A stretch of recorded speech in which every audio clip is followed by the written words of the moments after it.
Hello, hello! Welcome back to another episode of Yondercraft. Bit of an odd start this time because I, lost 10 minutes of footage! Oh yeah! So, basically, this episode is all about the Halloween district. You'll see a bunch of Progress Upstate style clips of me terraforming that area over there, as well as that big ol' sword behind me. Sorry about the weird intro. I can't really control what clips get corrupted and what clips don't. Also, apologies about the late episode. I, again, can't really control what gets corrupted and what doesn't. Thank you for your patience, and enjoy the rest of the episode. Alright, I have this part fully terraformed. I've also been working on detailing by adding some cobblestone and slabs and stairs and some walls every so often to this space. This isn't the final block palette. I have a lot more blocks I'm going to add to try and ease the gradation from smooth to busy texture. Another thing I've done is I've added this waterfall. It does basically provide me access to every single layer that I have created. Oh, are you kidding me? Another one? Another patrol? It provides me access to all of the layers that I've created, but frankly, Mushi can block up any layer she wants. For instance, she could stop the one that goes up there, and it'll only lead up to here, and you'll still have to use an elytra to get in. If I let myself get shot at a hot minute here. Ow. And we go up, ow, here. Ow. It is basically just, and I don't have an elytra, I ran out of ender pearls, I needed a quick, easy way up there. Oh, are you following me? Really? Really? No! No! No! So, yeah. You can see where I have some scaffolding where I was working on that. If I just do here, I actually, turns out if you put water on top of, farmland, it really, you're just gonna interrupt me like that. Cut that out. Can't even kill you regularly. Eat it. You can hear all the mobs that I have. If you put farmland underwater, it doesn't turn back into grass. And it offers this really nice muddy texture that you don't really get to appreciate when you're using it for its intended purpose. But, you know, I thought it looked really nice. If Mushi doesn't like it, I'll change it, but for now I think it looks pretty good. I have run out of podzol, which is why this area that I finally finished shaping is, gonna wait a while before I forgot that log. Can actually, like, spill the podzol down from over here. Another project that I've yet to start is I'm going to make this dirt cliff here almost entirely stone. It's gonna match the rest of the cliffs. These cliffs right here are also not shaped, they're just there because I need to put the podzol on top so I know where exactly I can and can't put stone, basically. So, yeah. It's currently really early in the morning for Mushi. Far too early for her to be awake, for me to bug her about running out of podzol. So I have to wait a little bit before I can tell her that, hey, I need some podzol, come help me out. And also bug her for more resources. I think there's only one resource that I need that I actually have more than she does, and that's a hard maybe. Basically, I'm playing around very hard with focusing less on what the block was intended to be, and more on what its texture is. For instance, farmland. This is sort of what started the idea. The only resource that I have a lot of access to that Mushi does not would be, acacia wood. And, I actually don't think I have any at my base currently because I haven't chopped any in a while and I've been using it. So I'm gonna keep working on shaping, get all the other cliffs sort of up to par with this as I can. And then when Mushi gets me more podzol, we will check back in. Who is that behind the podzol coming to check out what I have done? Oh my god, it's a ghost. Where is it? Is there someone behind me? No, it's a Mushihan. I'm not even wearing my ghost skin. I still have my regular skin on too. It's October. It's been October for 2 hours. It's been for 5 for Oh, you. You're right. We're You're horrible. Right.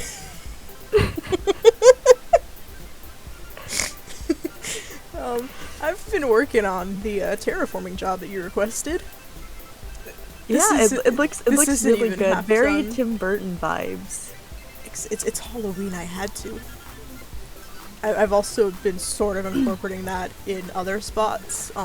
I have added a beautiful little hidden pond here with the Tim Burton swirl.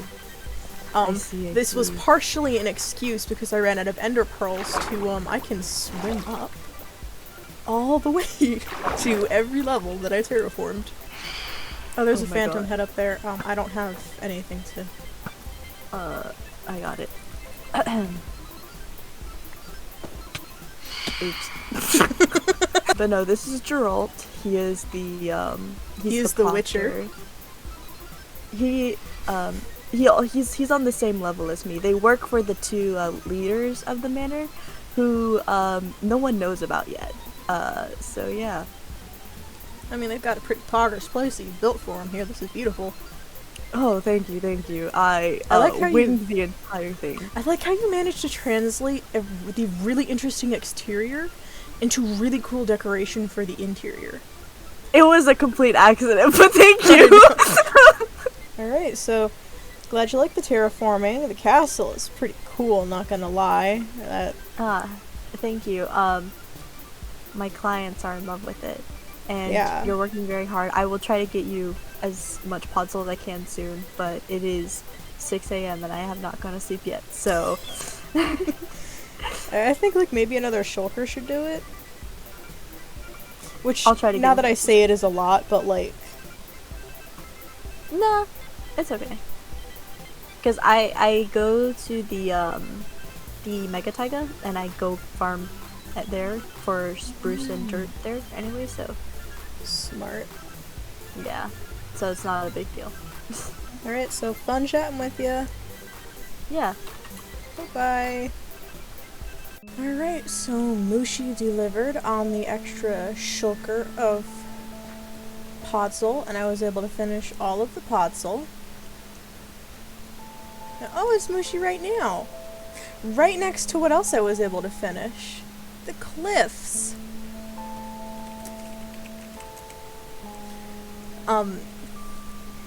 I played around, actually let me go to the cliffs that I am really, really proud of. The specific cliffs that I think turned out just incredible are the cliffs I put around here. Specifically this view. This view of the cliffs I think is one of my favorites. I played around a lot with varied textures in the cliffs, as well as sort of gradienting the textures from light to dark, because this is going to be partially concealed by dirt hanging over the edge of the cliff, which is why it's much darker than down here. It's also a lot more textured and has a lot more contrast in the texture, because the higher up a rock is, the let me explain that better. If you have a cliff, the top half of the cliff is going to erode away a lot faster than the bottom half, and that's what I'm trying to sort of mimic with the cobblestone. It's not fully complete. I still have terraforming to do over here, but once again we have installed all of the podzol And this is a significant milestone, so I figured it was worth a share. I'm going to finish up the cliffs, and I'm going to start terraforming the podzol more, and we'll be back when we're at the next checkpoint. Yeah, I think it's coming along nicely. I've added a hefty amount of trees. Perhaps I've gone a little overboard in some places. The idea is that it's supposed to be separate little copses of trees. But the way it's turned out, it's a little more like trees everywhere, so I might thin out the trees. Just because it's a little overpowering. But I'm very happy with how these trees are coming out. Like, it's only really busy when you look up on it, and that's because you have so much wood blocking your view of everything. This dirt pillar ain't supposed to be here.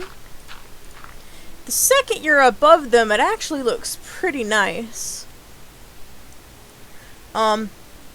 Again, this part isn't actually inspired by the whole Tim Burton Nightmare Before Christmas that the rest of my terraforming with the rocks was. This is inspired by, in even older movies, like 1980s, 1970s, era horror movies, you always have the dead tree that bangs against the window and makes a rattling sound. And these are these are dead trees. I might futz with the colors, I might rip some out, but you know, these are dead trees. And they look really nice. You can tell this is a dead tree. It's all branchy and dead deciduous tree. I have a lot more that I sort of have planned, but because of how these trees are, they can't actually go really close together, so I'm currently thinning out where I have my copses planned.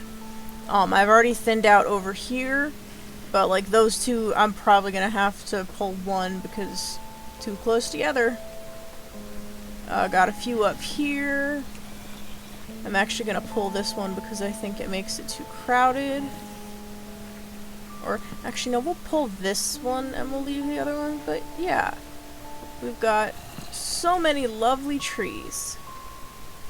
And then once I finish with the trees, I'm gonna start doing ground cover like moss, bits of grass, stuff like that.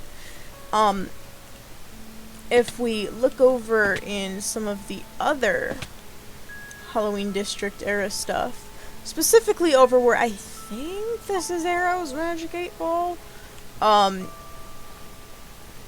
right past that we have one of the first, actually I think the first area that ever got added to the Halloween District, and it's Null's tractor area. And this has had a lot of work done on it. We have the grass path, mushrooms, carpet, ferns. There's supplies over here that I've been given permission to take because I'm terraforming for the Halloween District.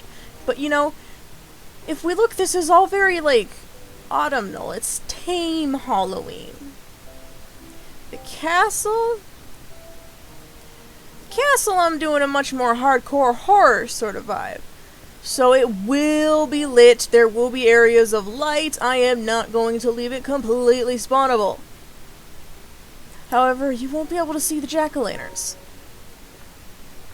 I don't think I'm gonna add too many mushrooms. It's gonna be mostly dead bushes instead of ferns. The leaves are going to form shrubs and hedges that are wildly unkempt. I'm not going to add any wheat to be tall grass. You know, stuff like that. So, I'm going to continue installing the trees. And then I'm going to work on that a little. And once I've got, that's a zombie, a sort of like sample area outward, you dropped a carrot, in front of this whole spot, because this is sort of where I'm testing stuff, I'll show you guys. It's gonna gradient from the sort of Happy Halloween directly into you're in a horror movie now, bucko. So, catch you back in a sec. At long last, after several days of work, we have completed the terraforming. I've finished detailing the podzol. As you can see, it now has moss and bushes. I didn't end up removing any of the trees because the reason it looked weird was because there was no green. But now that I've added the green in the form of the moss, and purple as an accent color because purple is the Halloween color, this place just looks absolutely incredible. Now, if we swim up the waterfall,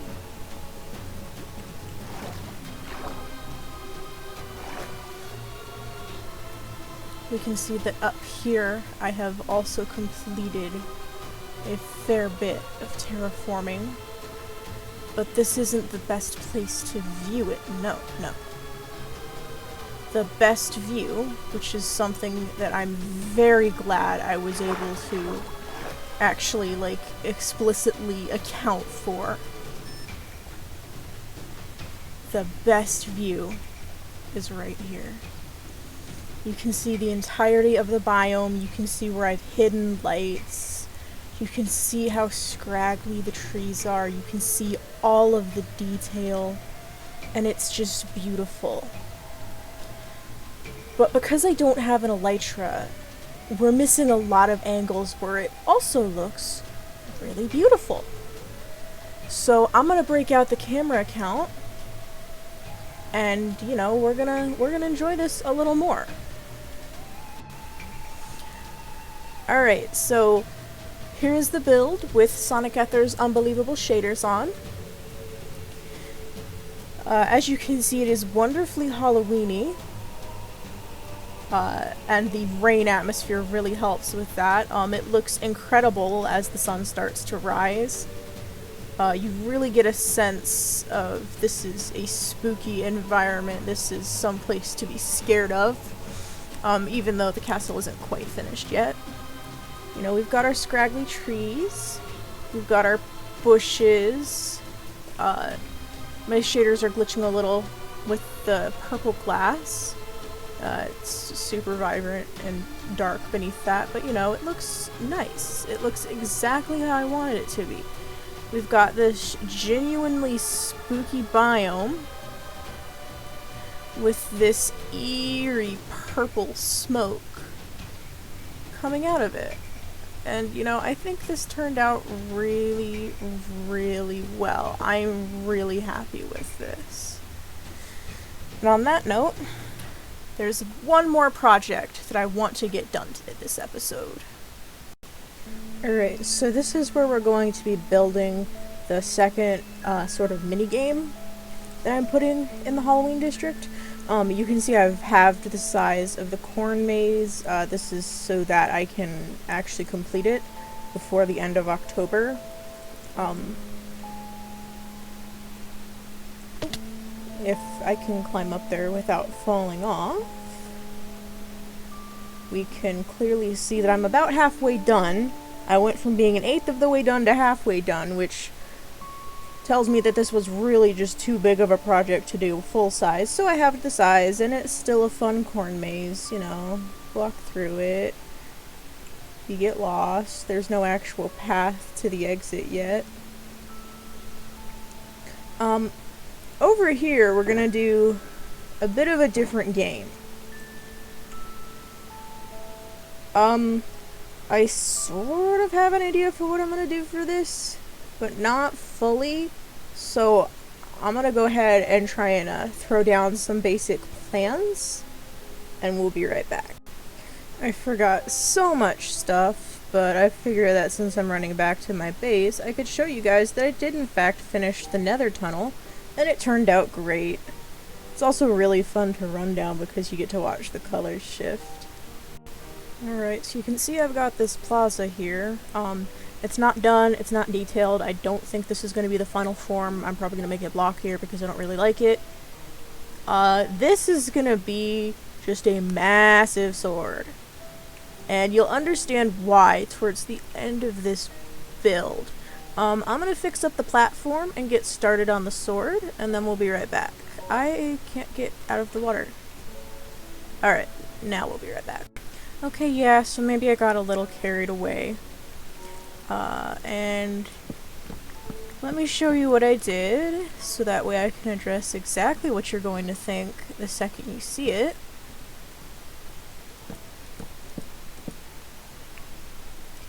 Now I know what you're thinking. Ruby, you left a piece of dirt up there. I will fix that.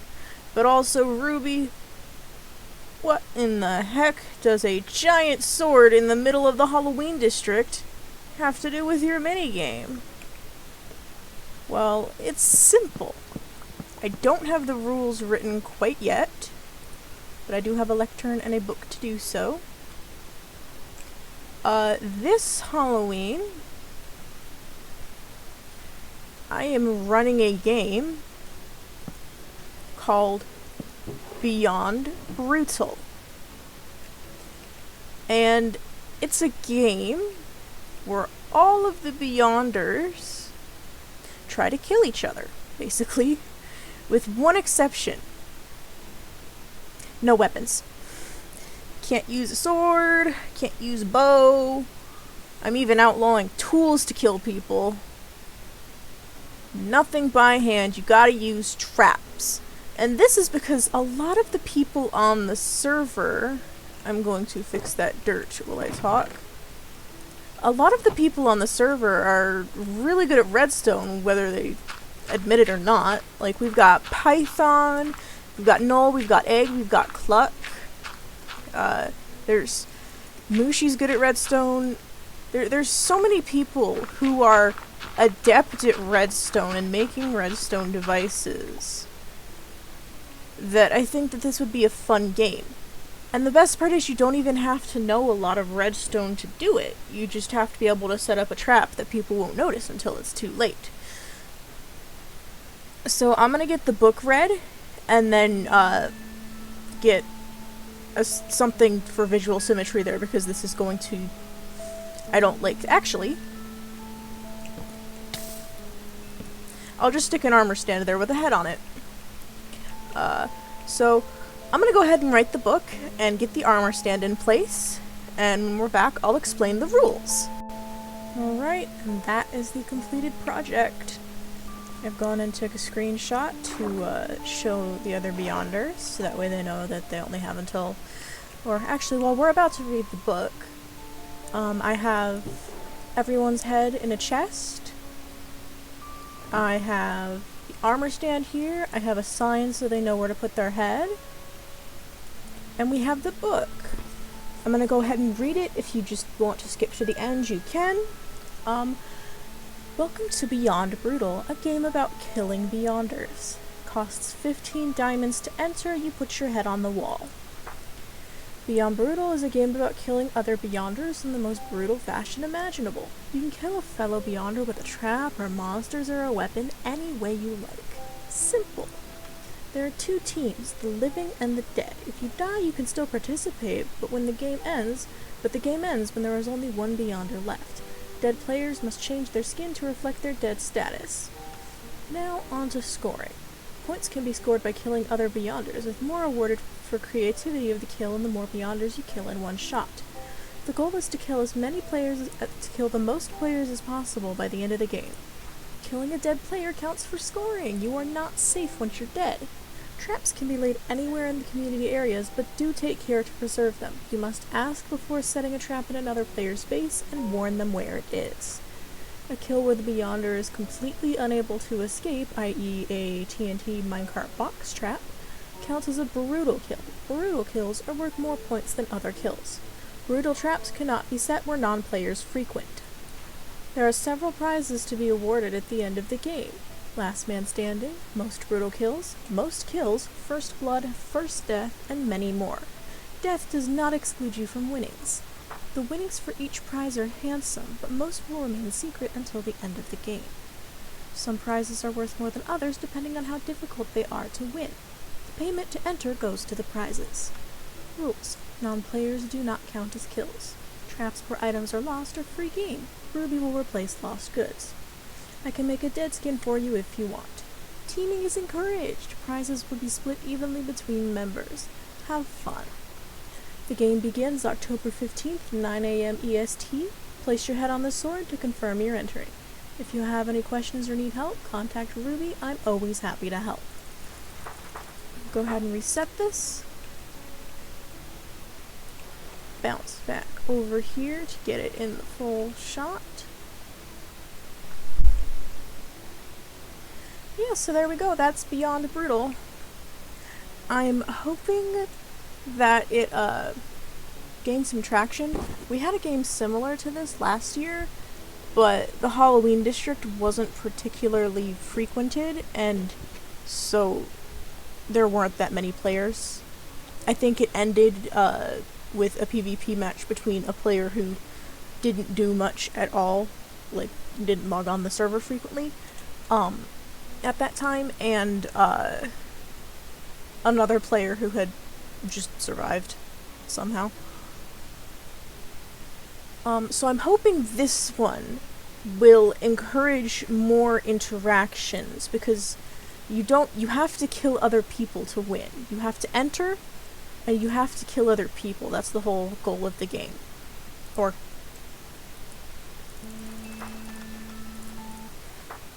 you have to enter, and if you don't want to kill other people, there is one prize you can earn.